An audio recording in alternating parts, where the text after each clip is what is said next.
nakita yung gulay. Kasi sa sinang.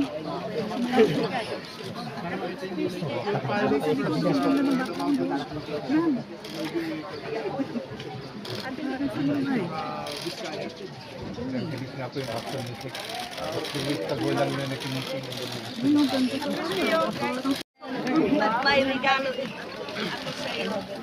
Dito, umbok. Pichay ng bagyo. Hindi ba pichay ng bagyo? Ay, maganda. Yan ang tanim namin dito sa bagyo. Masarap yan. Papamigay natin sa ibang LGU, the press area.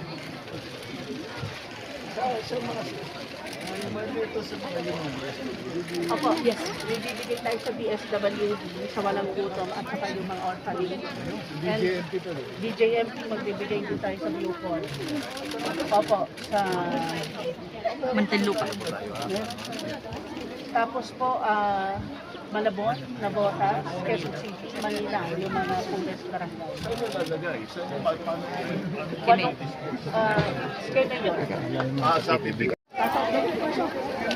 Pasok, tira. Oh, matras kayo mga pogi. Pinakababa ng president site. Depende siguro sa gulay. Oo, Ang tagal ni ay yung bakit 10 like yung mga boxer, bumaba na po wala pa.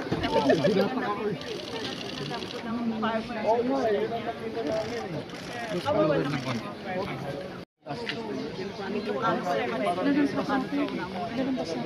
Dito, baliwan na tayo. Wala sa Farmer, kaya mga retailer.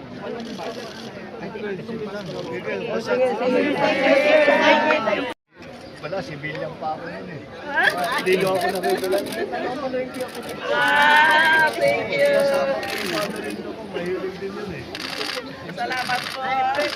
Nay, ako na lang po namin sa pricing ng gulay namin para hindi po siya bababa. Kahit marami yung marami yung darating na gulay, sana mag-steady yung presyo.